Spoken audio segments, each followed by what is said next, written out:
Welcome back, occultists. Before we continue, make sure you like and subscribe to stay tuned to more haunting stories.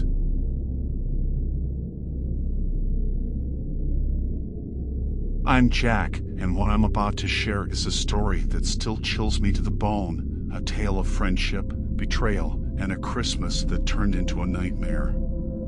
It was supposed to be our 10th annual Christmas celebration as a group of friends, a tradition we had upheld since college. We rented a spacious apartment in downtown, planning to spend the week leading up to Christmas together. But what transpired was a tragedy that forever marred our lives. There were 5 of us: me, Lucas, Hannah, Aaron, and Dave. We'd been inseparable since our freshman year, and these Christmas get-togethers were sacred to us, a time to reconnect and reminisce. This year, Lucas had found the perfect place, an old but charming apartment with enough space for all of us.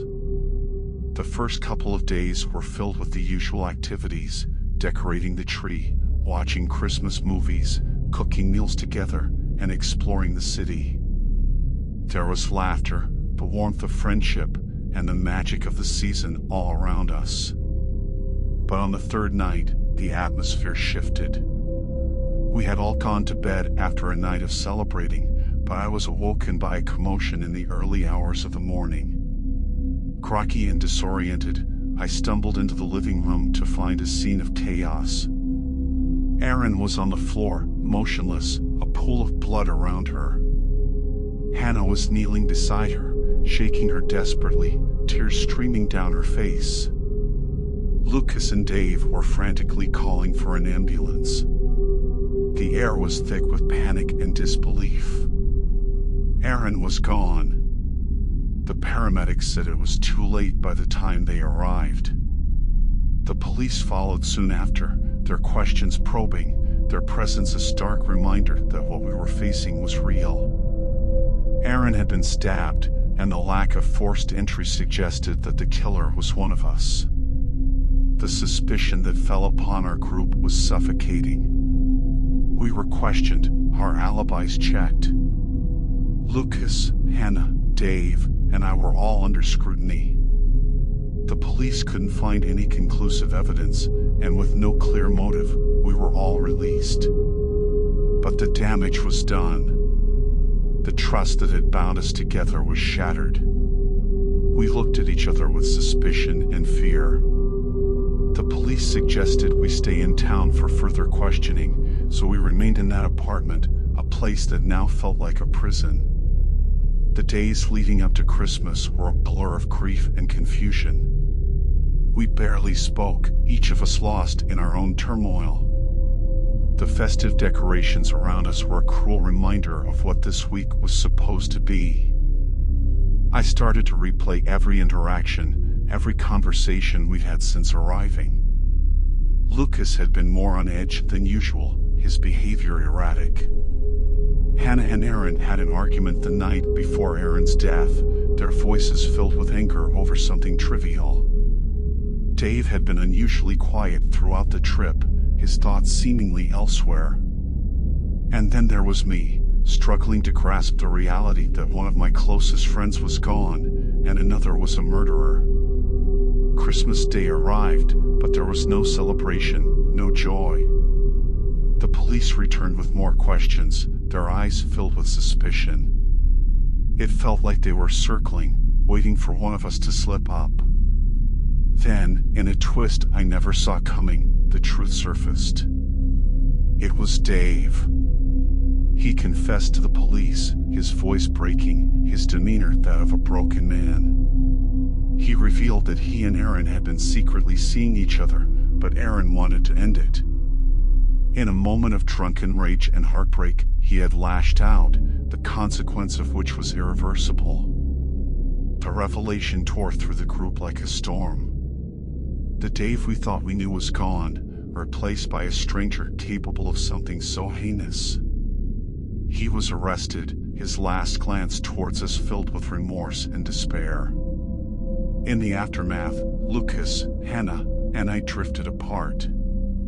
The bond we shared was severed by the tragedy. We couldn't look at each other without seeing Aaron's face, without remembering what had happened in that apartment. The Christmas pact, our tradition of a decade, ended in a way none of us could have ever imagined. The memories of our friendship, once a source of joy and comfort, were now tainted with betrayal and loss.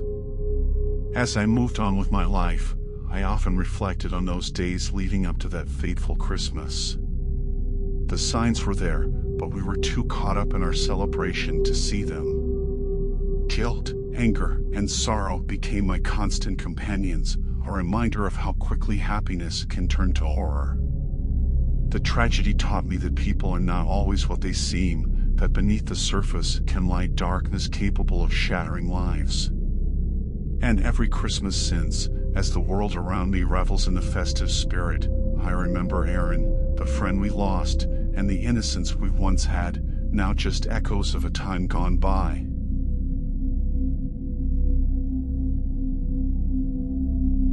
It was December, the festive season, when joy and goodwill are supposed to envelop every home.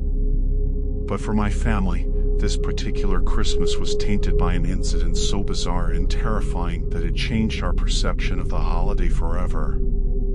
My name is Diane, and this is the story of how a stranger turned our Christmas into a living nightmare. The first sign that something was amiss came a few days before Christmas. My husband, David, our 2 kids, Emily and Sam, and I had spent the day at the mall, immersing ourselves in the holiday spirit. Amidst the sea of shoppers, I noticed a man. He was disheveled, his eyes darting around suspiciously, making me uneasy. I mentioned him to David, but amidst the holiday bustle, he dismissed it as holiday stress. That night, a sense of unease crept into our home, an invisible shadow in the festive lights. The following morning, we discovered the first sign of intrusion. The beautifully wrapped gifts under our Christmas tree had been replaced. In their place were packages that reeked of decay. Horrified, we opened them to find rotten animals and spoiled food, a grotesque mockery of holiday cheer. The stockings, once filled with sweets and small presents, now held razor blades, their sharp edges glinting ominously in the morning light. We were appalled and called the police, but they had little to go on. They suggested it might be the work of a disturbed individual targeting random homes. We bolstered our home security, hoping it was an isolated incident. But the violation of our safe space lingered, casting a shadow over our Christmas preparations. The following nights were tense, each sound and shadow making us jump. We tried to keep the holiday spirit alive for the kids, but our smiles were strained, our laughter forced. Then, 2 nights before Christmas, I awoke to a chilling sound, a slow, deliberate scratching, like nails on wood. I nudged David awake, my heart pounding with fear. He listened for a moment, then got up to investigate, assuring me it was probably just a raccoon or some small animal. David left our room, and I waited, the silence of the house oppressive. Then, a series of thuds and muffled shouts shattered the stillness. I froze, terror gripping me.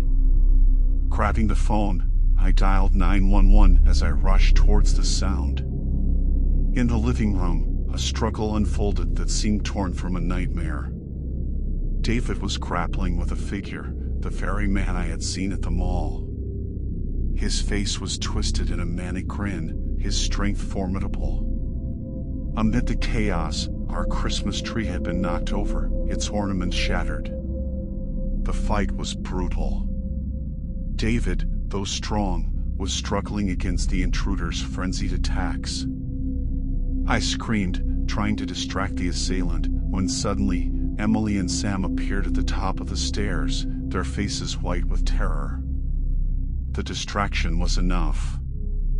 David managed to overpower the intruder, pinning him down just as the police sirens wailed in the distance. The police burst in, taking the man into custody. He was ranting incoherently, his words a mix of threats and nonsensical babble. As they took him away, his gaze met mine, a chilling promise of madness in his eyes. The aftermath was a blur of police statements and a sleepless night. We learned that the man was a known local vagrant with a history of mental illness. His motives were unclear, but the police suspected he had fixated on our family for some delusional reason. Christmas Day arrived, but the joy was tainted. Our home, once a haven of warmth and love, felt violated. The kids tried to maintain their festive spirit, but the shadows of the incident lingered. David and I decided to spend the day focusing on our family, trying to reclaim the peace that had been stolen from us. We cooked together, sang carols, and watched movies, a semblance of normalcy in the chaos that had enveloped our lives. In the end, the ordeal brought us closer together. We were reminded of the fragility of safety and the importance of cherishing every moment with our loved ones. The man who had invaded our home was a stark reminder of the darkness that exists in the world, but he could not destroy the light within our family. The following year, we approached Christmas with a newfound appreciation. We were more cautious, yes, but we refused to let fear dictate our lives. Our experience taught us that while there is evil in the world, there is also resilience, strength, and an unbreakable bond of family that no horror can tear apart. As I look back on that Christmas, I am grateful for the safety and love of my family, for the strength we found in each other, and for the reminder that even in the darkest of times, hope and love prevail.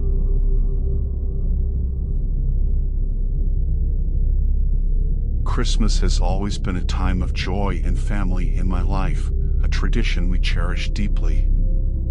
I'm Emily, and this particular Christmas Eve, what started as a holiday getaway turned into a harrowing fight for survival.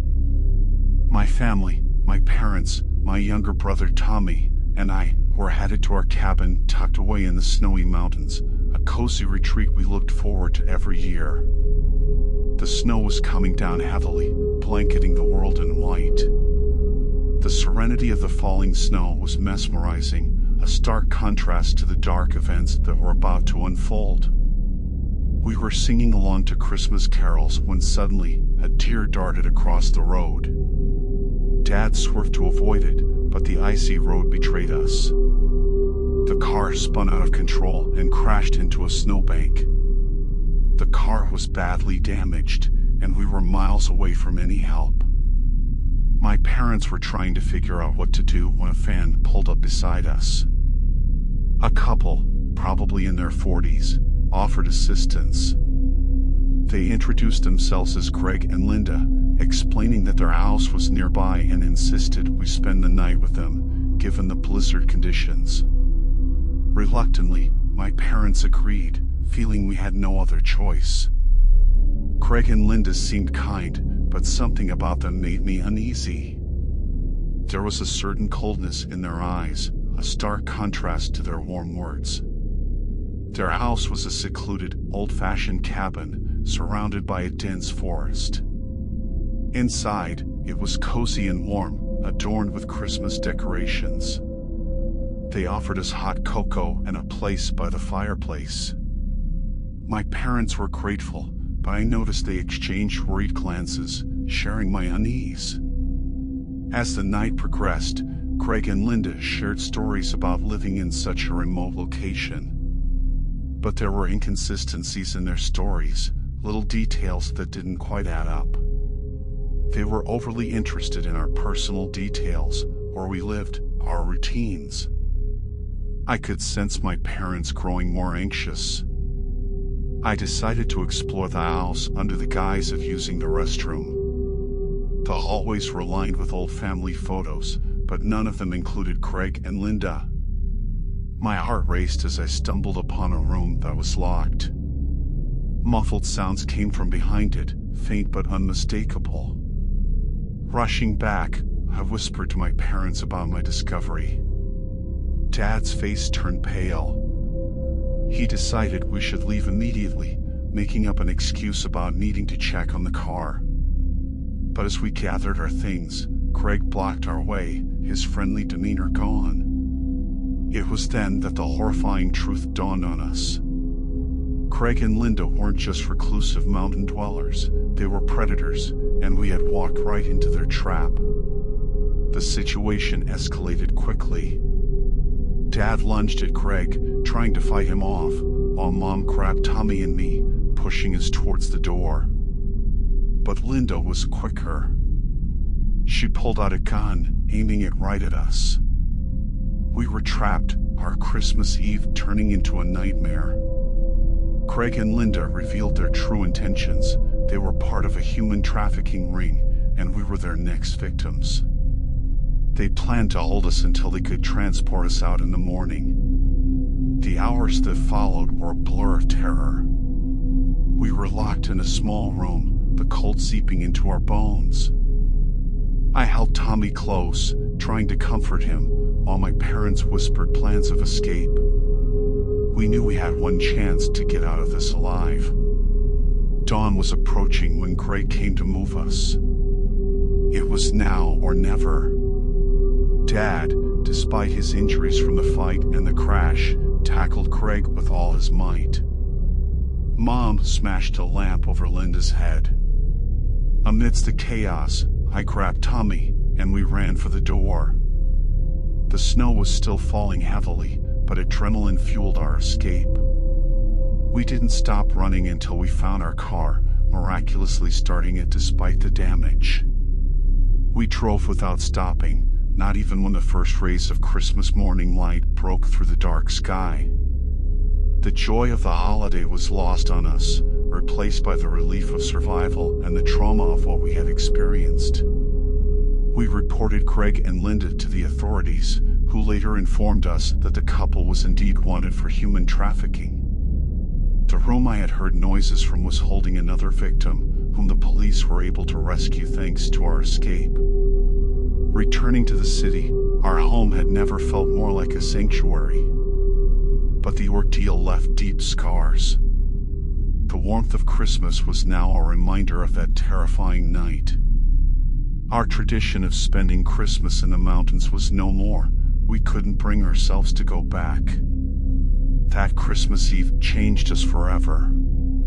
It was a stark reminder of the evil that exists in the world, often hidden behind a facade of kindness. We survived, but the innocence of our family Christmas was lost, replaced by a vigilance that we would carry with us for the rest of our lives.